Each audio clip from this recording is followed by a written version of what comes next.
Let's have a toast to the gamers.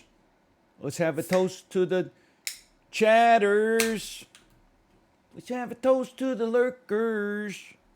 You know what I'm talking about? Kanye West? Oh, man. Oh, man. Do you see Kim Kardashian got a notice from her municipality because during water restrictions in the California drought, their household used 150,000 gallons of water? Hold on. Oh, sorry, 230,000 gallons. Kim Kardashian water. And Kevin Hart. Kim Kardashian, Kevin Hart, and Sylvester Stallone are accused of massive violation of water drought rules. Dwayne Wade used 500,000 gallons. Hold on. How much water does the average household use per month? About, okay, what's 335 times 30? So the average household maybe uses around 10,000 gallons a month. They used 500,000 gallons. Is that annually? Or monthly? Hold on. Sir, monthly? 500,000 gallons in a month? Someone in chat said it's equivalent to filling your bathtub every 5 minutes for a month straight. Look, okay, how does that happen? Swimming pool, but then you're only filling it once. Fountains, landscaping on big lawns, leaving the sink running while you brush your teeth. Is that it? Is that why they always warned us about that? Can I tell you about when I knew we were fucked during COVID-19? It was like probably like March 24th, 2020. And CNN posted a tweet, or they did a video segment that was like, here's how to properly wash your hands. And I was like, okay, we're already fucked. But then all of the replies on Twitter were like, he left the sink running while he washed his hands. That's ridiculous. And I was like, okay, we're all gonna get destroyed here. We're not ready for this. Nobody was focusing on the proper hygiene. Everybody was like, my mom told me when I was 4 not to leave the sink running. You'd think a doctor would know this. And I was like, you are... excuse me, in this warrant for my arrest, there's a spelling mistake. You're going to federal prison, buddy. You got bigger problems. Hey, NL, how was your Peloton ride? Pretty good. I did a 30-minute Sam Yo Muse ride, 357 output in 30 minutes. I feel like if you were a Muse fan, you could have PB'd, but I don't know what any of the songs are, except the one that's like, I'll never let you go as long as I promise not to fade. That's the only one I know. And then Knights of Sidonia when he goes. That's the only other one I know. I only know those two songs.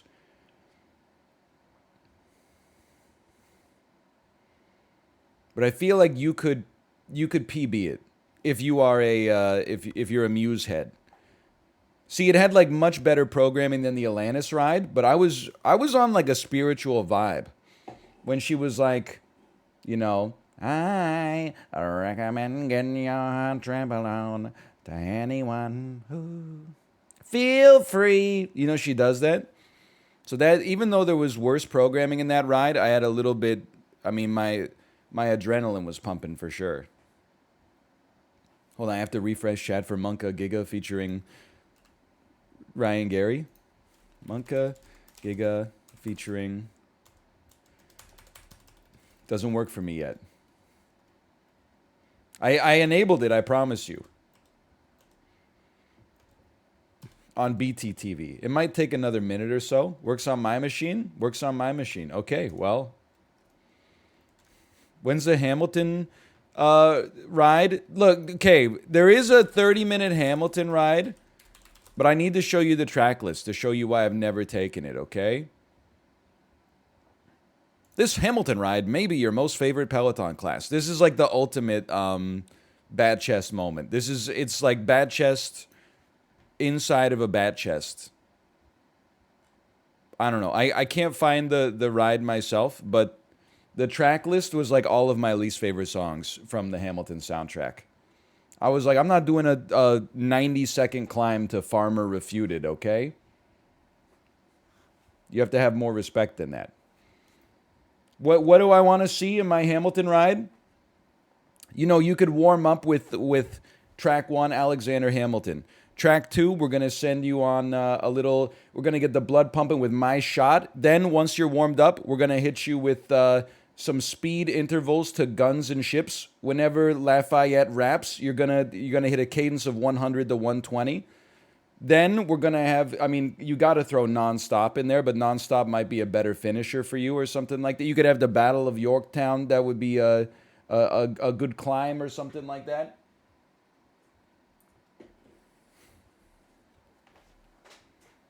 How about Say No to This? Great song. Sure, put it on the ride. Just don't give me a 9-minute Paul Oakenfeld remix of It's Quiet Uptown. I don't want to hear that shit when I'm just trying to ride. And for the love of God, if you're going to play Helpless, please play the Philippa Sue version, the original cast. For the love of God, I can't hear the Ashanti Ja Rule cover anymore. It's so much worse than the original. You know how bad Ja Rule has to be? Lin-Manuel Miranda wrote songs for Moana that made The Rock sound like a good singer. He also wrote Helpless for the original Hamilton soundtrack as an ode to Ja Rule featuring Ashanti, and then gave it to Ja Rule and Ashanti, and it's fucking horrible. It's like they had a better songwriter write a song for them. And I'm nothing against Ashanti, but Ja Rule just is like, he's not bringing it. But I mean, there's always always on time. I'm trying to see what else I'm trying to remember what else Ashanti did. Baby, baby. I can't really do it. Baby. How does he do that? He's got like a little growl. He's got like a little phlegm in his throat.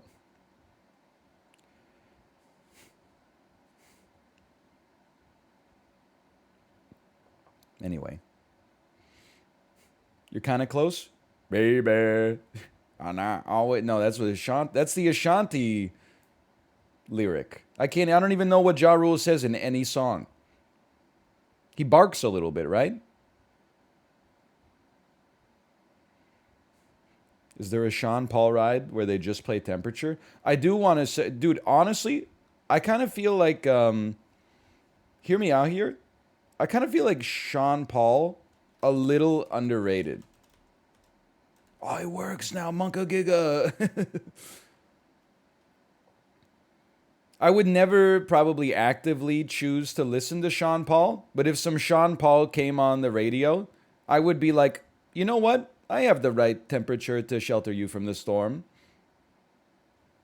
Hey, have you ever heard Adrian Brody on Saturday Night Live introducing Sean Paul so badly that Sean Paul, or that he was banned from Saturday Night Live for life? Okay, I'll play that for you real quick, all right?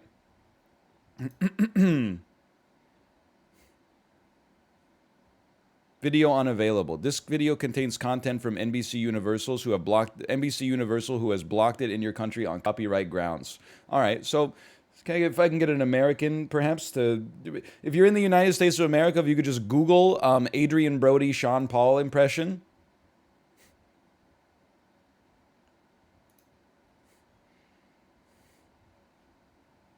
It's not for Canadians. Canadians are not allowed to see Adrian Brody embarrass himself. No, this is what it's like to not be American. You try to watch like an episode of The Daily Show where they absolutely skewer George W. Bush, and they're like, guess what? Can't see it in Canada. It's kind of annoying. It's blocked in the US too. All right, well, that's good. Maybe I can just search on Twitter. Adrian Brody, Sean Paul.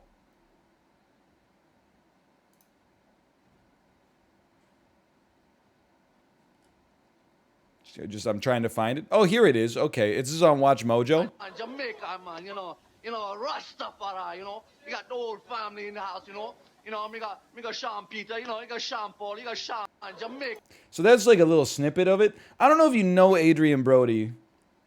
You might need to go look up a picture of him. You might need to look a picture of Adrian Brody. Oh, also, if you look up a picture of Adrian Brody, he is wearing like dreadlocks, like a wig made of dreadlocks. And Jamaica, man, Rastafari, you got the whole family in the house, me got Sean Peter, you got Sean Paul, you got Sean and Jamaica. That's Adrian Brody. Okay, Adrian Brody. Let's see. Adrian Brody. He's from Queens, New York. Okay. Not from Jamaica, which I would have thought maybe, based on the clip, but that's okay. Anyway, someone in chat said I worked with Adrian Brody on a production, and he's a complete dickhead. Look, this was in 2003. Okay, I'm not gonna. That was 19 years ago, but it sounds like that tracks. I'm not saying it excuses it. I'm just saying it's a, it is a lot. Well, when did you work with him? Did you work with him like last year, or did you work with him in 2003? Because if you worked with him last year, I would be like, okay, well then some things never change.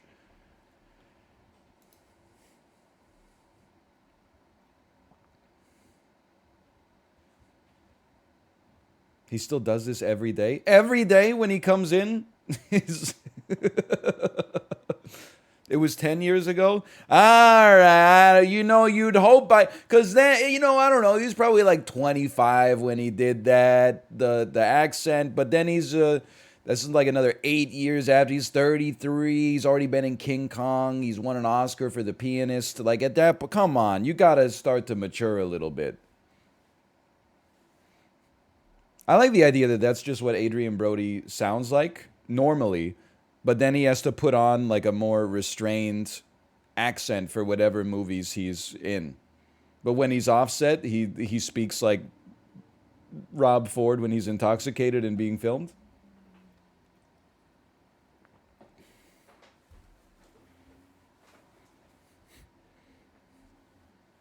I was thinking of the guy from Entourage. I never watched Entourage. I can see the man's face, though. I can see his face. Wait, are we thinking of Adam Brody from the OC, who made Chrismica? Adrian Grenier. Didn't Brad Pitt do an accent like that in some movie? Okay, yes. In the movie Meet Joe Black, where he plays an angel, he's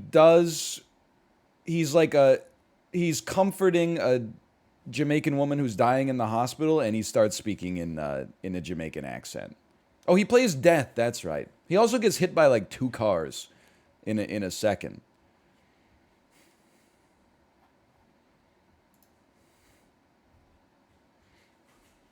He does a psychotic accent in Snatch. Yeah, but that one I think was like part of the appeal, right? I miss Sean Paul. Oh, Sean Paul, he had a hit like last year. I don't know what I'm doing. This is my stream now. He had a hit in like 2021, right? Or something like that.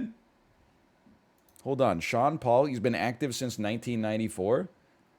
He's not from Kingston, Queens. He's from Kingston, Jamaica. How messed up is it, by the way, that there's Kingston, Queens, New York, and then there's Kingston, Jamaica, and then Kingston, Ontario is where I grew up, and the big university there is called Queens. Like, come on, English, get some new words. It's a little ridiculous.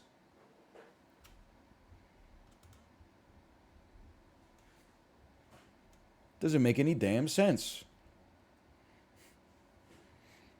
I live in Kingston in the UK. Oh, the Kingston upon Thames. I've walked Kingston in Thames, but never seen Kingston upon Thames. Canada copy pasted England. True, true. Well, we copy pasted like all the countries that copy pasted themselves onto us. We've got a Paris, we've got a London, we've got, I don't know, 17 Hamiltons, a couple of Kingstons.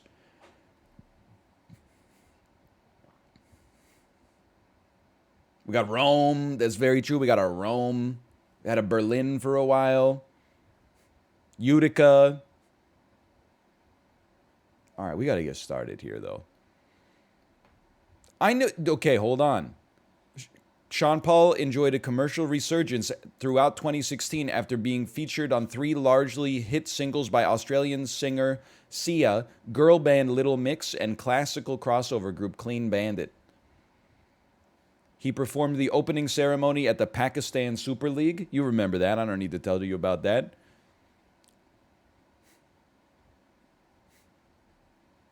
Hey, he had, on November 2016, he released No Lie featuring Dua Lipa, which served as the lead single from his EP Mad Love, the prequel.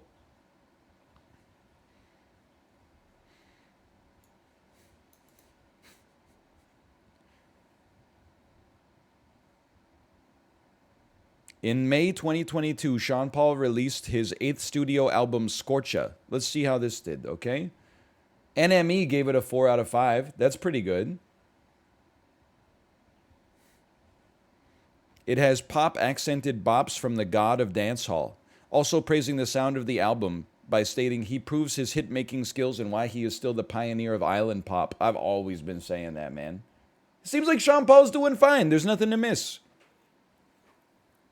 Scorcha debuted at number 6 on the US Billboard Reggae Albums with 1,700 album equivalent units. Can I say something that might be ignorant? On the US Billboard Reggae Albums chart, has just Bob Marley's greatest hits just been number 1 every week for like 35 consecutive years, except for like 2 weeks where everyone was into Modest Yahoo?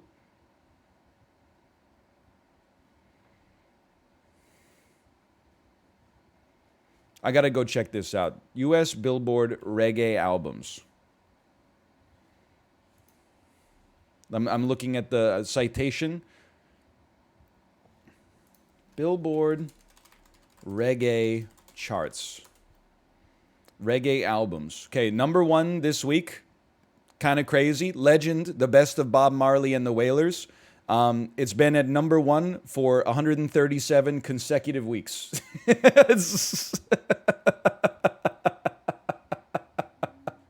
I knew it. I knew it.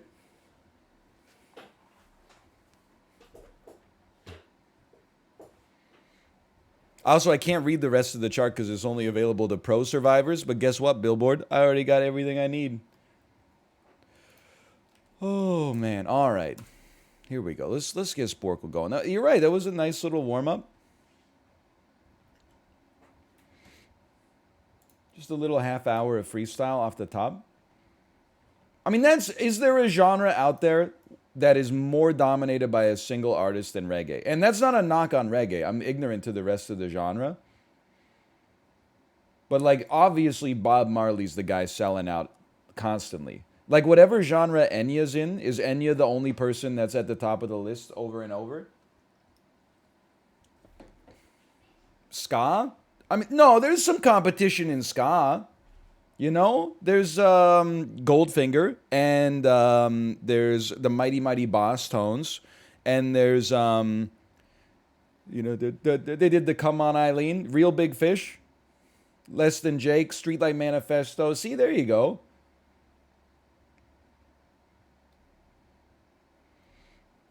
There's at least a few. Save Ferris. Okay, hold on. I'm finding trending today. Color-coded movies too. Can you enter the missing color, year of release, and star of these films with a color in their name? Oh, man. Holy cow. Okay, I'll try. But this is like, it's my perfect quiz. My Gamora, if you will. I like some ska from time to time. I got nothing against ska. But I only know the hits. I only know the Supermans and the Come On Eileens and the And I never had to knock on the impression. That's the impression that I get. If you put a muted trumpet in a song, I'll listen to it. /marker Sporkle.